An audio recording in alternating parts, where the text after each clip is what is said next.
cuando hay componentes mixtos, como ustedes ven, invasión de cáncer invasivo con componente ductal in situ, pues se va a tomar el margen como el del carcinoma infiltrante.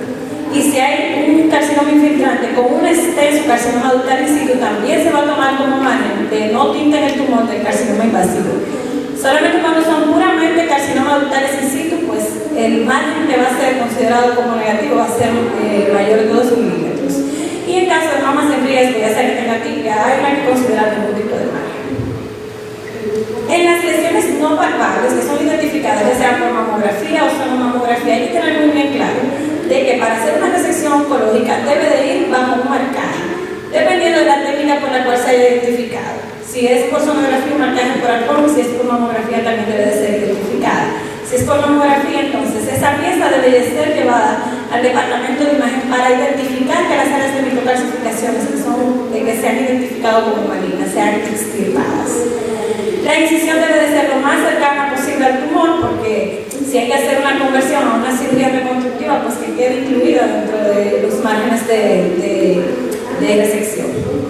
Entonces aquí varios casos clínicos o 2 casos clínicos que les traje más o menos de qué es lo que se quiere. El paciente, por ejemplo, femenina de 49 años de edad con un tumor en el cuadrante superior interno de 1 centímetro, una biopsia que reportó un carcinoma ductal invasor con un perfil pronóstico para luminal A. Esa paciente con estudios de extensiones negativos debe de tenerse una resonancia magnética, y eso es muy importante para identificar que no hay focos multicéntricos ni multifocales, no se deja enfermedad fuera, y esto pues te permite ya decidir si la paciente califica o no para una cirugía conservadora de la mama. En este caso, una paciente con un tumor de 1.4 centímetros. Pero fíjense algo, que la resonancia magnética, esto es muy identificable. Un tumor que ustedes ven que está sumamente cerca de la piel. Y lo que está establecido es que si tú tienes un tumor cerca de la piel, no es que tú vas a abordar la cirugía conservadora, es que simplemente tú vas a incluir la piel con la patología mamaria. Se entiende que si está cerca de 1 centímetro, pues debe de incluirse la piel.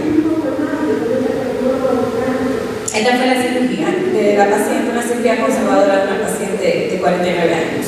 Una patología satisfactoria, un tumor de 1.6 centímetros, siempre hay que identificar qué agresión tiene, porque cuando hablamos de cirugía conservadora de la mama, estamos hablando de conservación de la mama, porque para mí eso incluye una conservación de los ganglios acinales, no hacer cirugías tan radicales a nivel de la axila. Como una ganglios centinela que fueron negativos, satisfactorios, y la paciente fue posteriormente llevada a tratamiento de radioterapia y lo peor con otro caso muy característico, una paciente con una lesión en el cuadrante superior externo de la mama de 0.8 por 0.5, bastante pequeña, no palpable por el tamaño de la mama. Estudios de biopsia que reportaron un carcinoma ductal infiltrante con una resonancia magnética que solamente identificaba la lesión. Y miren algo que yo quiero hacerle un énfasis. Cuando tenemos resonancias magnéticas, donde hay una gran duda del tamaño, el size que tiene que tener el tumor, nosotros no podemos poner por encima de lo que la sonografía nos identifica como tamaño para tomar una decisión, porque un buen sonografista, yo sé que es operador dependiente, pero si usted no tiene contacto, ahí es que va la cosa mal. Usted lo llama y le pide que realmente le dimensione el tumor para saber que no pase esto. Esa paciente que en la resonancia magnética tenía un tumor que medía por encima de 1 centímetro y que por sonografía medía 0.8 por 0.9, quedaba como, según la clasificación, en un como eslabón de si la operábamos o si la mandábamos al tratamiento de quimioterapia, porque tenía un germen equívoco para 2 cruces. Se le hizo un Fishy, bueno, eso no ayudó, fue negativo, pero si hubiese salido con un Fishy positivo, ahí estamos muy encrucijados, porque a pesar de que en un estadio 1 debe de ir a tratamiento oncológico previo. En este caso, como el Fishy fue negativo, se le hizo su cirugía. Y aquí, fíjense, usted puede lograrlo en el cuadrante inferior interno, este por interno marca. En el cuadrante superior externo de la mama marcón, que te ayuda bastante bien a realizar la cirugía. Debe de tenerse un contacto directo con el sonografista. Y un buen sonografista que marque la lesión nos va a dirigir exactamente hacia donde nosotros tenemos que hacer una buena resección oncológica. Primero, usted puede optar por hacer el ganglio centinela, se hace la identificación del ganglio centinela y posteriormente se le hace la resección. Esta paciente paciente con una patología que reportó una ganglio centinela y un tumor, un estadio 1A. El ganglio centinela brevemente, 3 cc de azul de metileno, hay 2 técnicas, se puede, actualmente en el país tenemos la doble técnica para ganglio centinela, pero lo que realmente todos manejamos es la infiltración de azul de metileno e identificación del ganglio entre el nervio intercostobraquial. Así es como se ve un ganglio centinela en la foto número 1. Hay que tener mucho cuidado con la migración del ganglio centinela hacia el área de la incisión. Porque puede necrosar esa parte y crear una dehiscencia de la herida. Cuando hacemos cuadrantectomía, hay que identificar, hay que darle una orientación a radioterapia de qué área uno le extirpó. A mí me gusta mandarle la mamografía y una mamografía posterior a la cuadrantectomía con el marcaje donde ellos exactamente se van a orientar hacia donde ellos van a radiar. Cosa que debemos evitar esto. Esas son cuadrantectomías que se hacen, que deforman completamente la mama, y es porque la anatomía de la mama es una anatomía segmentaria. Posteriormente, esta paciente tiene que pasar para hacerse una reconstrucción que sea satisfactoria, una colocación de expansor para lograr expandir ese polo superior y finalmente hacerse un retiro y una colocación de implante. Y esto es lo que hablaba, de lo que es la segmentación mamaria. La segmentación mamaria no es más que una definición de qué va a pasar con la incisión que tú hiciste en una conservación mamaria. Y es porque en el polo inferior la rectificación de la mama crea una convexidad inferior. En el cuadrante superior interno, que es lo que nosotros llamamos la mama social, cuando usted vio la paciente anterior, cuando usted le hace una incisión, pues esa cicatriz se va a ver, va a ser obvia. Y en los segmentos laterales de la mama, si usted hace una incisión aquí, si usted no hace una buena incisión oncoplástica, el pezón tiende a irse hacia el lado lateral. Igual en las áreas justa-alveolares. Y es por eso que se definieron todas esas técnicas para conservación mamaria, que van desde el round block hasta una paciente con mama tóxica importantes que son T invertidas. Pasando directamente a lo que son las reconstrucciones mamarias, igual la guía de la NCCN tiene muy bien establecidos cuáles son las pacientes que califican para una reconstrucción mamaria, tanto una conservación como una reconstrucción mamaria. Y en general, todo esto que ellos dicen acá es esto que está acá. La reconstrucción mamaria puede ser una opción para cualquier paciente que reciba tratamiento quirúrgico de mama. Todas las pacientes que se someten a tratamiento de cáncer de mama deben recibir información sobre la orientación de reconstrucción mamaria. La reconstrucción mamaria debe de ofrecerse en el mismo momento donde se planifica tanto el tratamiento oncológico o quirúrgico como clínico. Algunas pacientes pueden optar por ella y pues se le hace su mastectomía. Lograr resultados óptimos puede requerir más de una intervención. La disponibilidad o practicidad de la reconstrucción no debe dar lugar a la demora de hacer esta. La reconstrucción del complejo areolar pezón, si se extirpó, puede hacerse bajo una técnica simplemente de tatuaje 3D. Las pacientes que se sabe que albergan mutaciones genéticas importantes, pues desde el día 1 se deben de planificar para una mastectomía de reducción de riesgo. La reconstrucción puede ser realizada con prótesis, tejido autólogo o mixta, y la mastectomía con preservación de piel debe ser realizada por un equipo capacitado. Los factores que intervienen en esta: diabetes, trombofilia, tabaco, tamaño y forma de los senos, índice de masa corporal por encima de los 35 y pacientes que tengan historias pasadas o actuales de implantes texturizados. La sociedad argentina en su consenso definió cuáles eran los tipos de reconstrucciones mamarias, ya sean inmediatas o definidas, y dependiendo del tipo de técnica que se utilice. La convencional o no skin sparing mastectomy, y dentro de la mastectomía con conservación o skin sparing mastectomy, si dejábamos el CAP, si no llevábamos solamente el pezón, si dejábamos piel, ahí la clasificaron desde la 1 hasta la 5. Hasta llegar a la mastectomía de piel conservadora de areola pezón. Y finalmente las mastectomías diferidas o en un segundo tiempo, con conservación en un segundo tiempo. Esta publicación está publicado y demostrado que la reconstrucción mamaria inmediata y la adjuvancia con quimioterapia no se retrasan. El hecho de que usted haya dado una reconstrucción mamaria no va a retrasar el tratamiento que continúa. Y en el caso de radioterapia tampoco. Y es algo muy importante que yo hago hincapié acá. Tiene que tener un contacto muy importante con el departamento de radioterapia, porque usted debe de tratar de expandir esa prótesis al vacío antes de enviarla a radioterapia. O sea que el tiempo usted debe calcularlo entre usted hace la expansión completa o del bolsillo y finalmente de recibir radioterapia. ¿Y desde cuándo se habla de reconstrucción mamaria? Desde 1960 y nosotros la autorizamos el año pasado. Estamos un poquito atrás en esa parte en cuanto a la seguridad social, pero vamos rápido, vamos a pasos acelerados. Y se comenzó con implantes subcutáneos. Los implantes subcutáneos se ponían directamente detrás de lo que era el tejido dermobrazo, pero se abolieron porque se sentía la textura del implante mamario, había una mal posición, visibilidad del contorno del implante como tal, y algo que se llamaba el ripping, que era como abolladuras que se veían en la piel del implante mamario. Y finalmente contractura. Ya para los 1980 se comenzó a poner el implante retromuscular porque producía una cobertura de la parte superior, mejor transición en cuanto a la anatomía mamaria, una mama poco natural, se veía con proyecciones que eran no tan fisiológicas, no se veía ortosis, pero daba una mala definición, y por eso fue que también se comenzó a hacer la técnica del dual play. Proporcionaba una cobertura parcial del implante y se tenía que agregar otros planos, ya sea con mallas o con tejido de moras. Y finalmente, desde el 2006 al 2010, una técnica que ha ido cobrando y ha ido mejorando, que es la reconstrucción prepectoral, que es la colocación directamente del implante. Volvimos a 1960.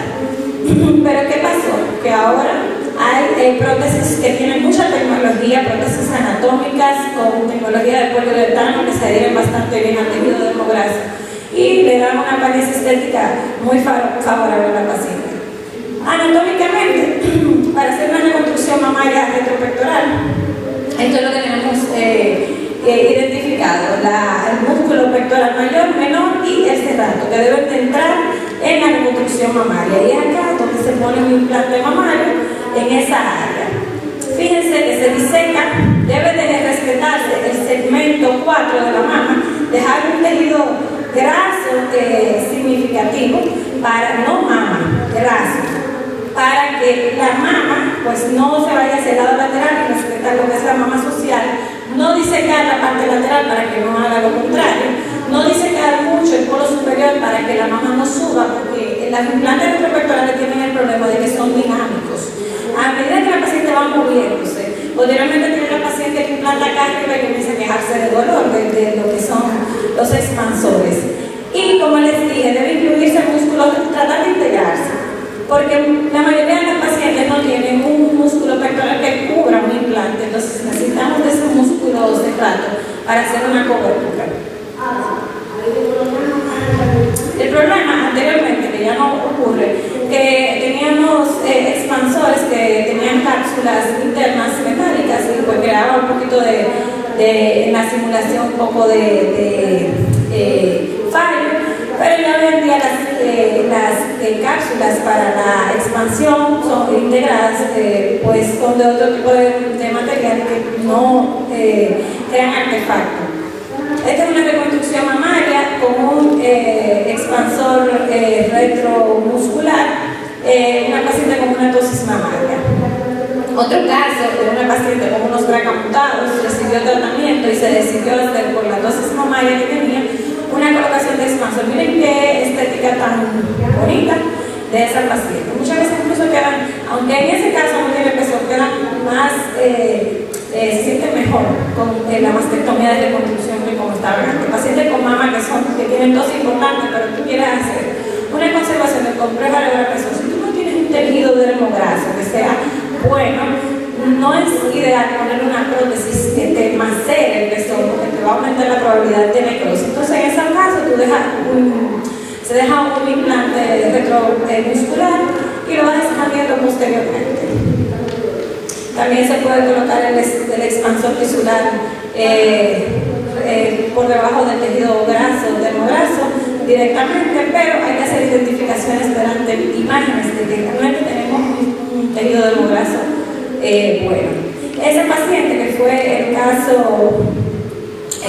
segundo caso, miren que bien la expansión, todavía ya no tiene una prótesis definitiva, y si se puede radiar, sí, miren cómo se radió, y está su mamá. Que si crea contracturas, sí, en algunos casos. ¿Qué debemos evitar? Fíjense esto, es algo que yo les explicaba.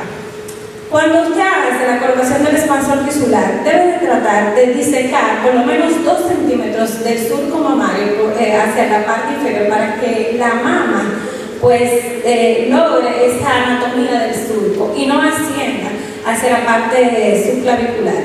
Igual en esta paciente, por ejemplo, fíjense que la parte lateral no está entrando el cerrato, o sea que no se incluyó el cerrato en la reconstrucción mamaria y no hay forma de expandir ese polo inferior lateral. Otra cosa que debemos evitar, como le dije anteriormente, que se radie antes de una expansión total, porque luego es un problema. Esta paciente que se le retiró finalmente el expansor tisular bajo una incisión muy pequeñita y luego se colocó su prótesis mamaria de poliuretano, polipropileno y el tejido termograso que se utiliza para la cobertura del polo inferior. La reconstrucción mamaria prepectoral consiste en la colocación directa de una prótesis entre el músculo prepectoral y el colgajo termograso. Esta técnica tiene de ventaja a la retropectoral que el dolor que refiere la paciente tanto por la válvula de expansión como por esa mama dinámica es mucho menor. Las complicaciones postoperatorias están necrosis, extrusión protésica, contractura capsular y que cuando hay recidiva local pues da un poquito de tema de hacerse estudios de resonancia magnética para identificarla. Se logra mejor el resultado con pacientes de índice de masa corporal entre 25 y 35, el implante que no sea un implante grande, mamas con escasa tosis, tumores bien delimitados, pacientes que se van a someter a intervención para reducción de riesgos genéticos. La indicación de radioterapia post-mastectomía no es una indicación para una contraindicación para la técnica. Los tumores muy grandes y las afecciones ganglionares graves deben considerarse como contraindicaciones relativas. Está contraindicado en casos de estadios avanzados de cáncer tardío o pacientes donde se considere alto riesgo de recurrencia. Entonces, la mastectomía preservadora de piel y pezón tiene este algoritmo: tener una evaluación prequirúrgica adecuada con una buena resonancia magnética y una mamografía para identificar el colgajo, que la planificación quirúrgica sea adecuada para identificar la distancia que tiene el tumor del pezón y para ahí mismo seleccionar el tipo de implante que llevaría la paciente. La mastectomía debe de ser personalizada, porque si la paciente viene de una conservación mamaria hay que tratar de incluir esa cicatriz previa en esa mastectomía, y las evaluaciones postoperatorias deben de ser lo más adecuadas. ¿Por qué? Si fue una mastectomía de reducción de hierro, una paciente sana pero con BRCA amputados, usted tiene que hacer una resonancia magnética al año para identificar el tejido termograso o el tejido residual. Esta es la mamografía que se hace. En la mamografía ustedes pueden ver ahí cómo se delimita bastante bien el tejido termograso de lo que es la glándula mamaria. Y esa es otra forma. Miren que me parece incluso hasta una prótesis. El tejido termograso que sea satisfactorio por 1.5 centímetros es bastante bien.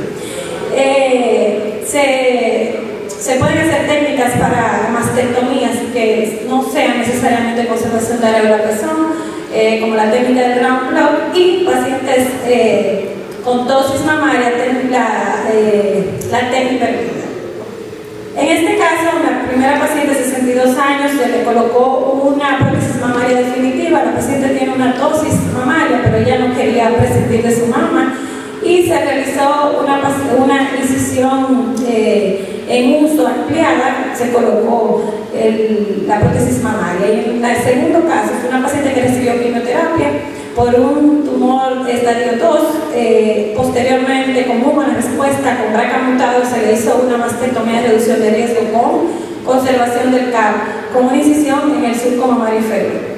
Esto hay que saberlo, medir la tosis mamaria, dónde va a quedar el área del pezón próximo que se va a tatuar.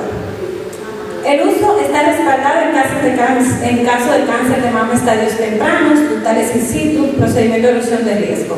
Contraindicado en evidencia clínica o radiográfica postoperatoria, incluida la enfermedad de Payet, que haya una eyección sanguinolenta por el pezón asociada a malignidad y debe de estar sostenida por una brocha de ganglio centinela. Las pacientes con un volumen mamario de pequeño o moderado con una buena posición del pezón son candidatas ideales para preservar el MAC. En pacientes con mamas grandes significativamente tóxicas se puede ofrecer mastectomía con conservación del MAC mediante el uso de varios patrones de reducción y técnica de retraso. Esto fue lo que hizo el boom de la mastectomía preservadora de areola pezón. Y aquí en la NCCN bien nos dice, nos identifica cuáles son las características que debe tener la paciente para que se conserve el pezón. Y una de las cosas más importantes que está bien establecido es que la distancia del tumor al pezón sea de aproximadamente 2 centímetros. Aquí brevemente, yo sé que el temor de dejar el pezón es la vascularidad, pero antes se tenía bien establecido que la vascularidad del pezón era una vascularidad segmentaria que venía de la mama, de la axila y de la mamaria interna. Hoy en día se sabe que la tercera perforante de la mamaria interna irriga bastante bien el pezón y hay una irrigación que viene del polo superior que permite que se pueda dejar realmente el pezón. El areola pues funciona como una piel y lo que yo quiero que ustedes vean ahí que es lo que se trata de llevar a patología para identificar si ese pezón está o no afectado y es el conducto galactófano. Enviar por lo menos 1 centímetro del conducto galactófano como tal. Si está positivo hay que retirar inmediatamente el pezón, no necesariamente la areola.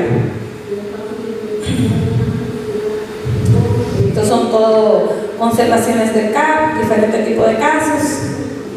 Debe considerarse la conservación del CAP, esto es muy importante, como una cirugía conservadora de la mama para tratamiento posterior.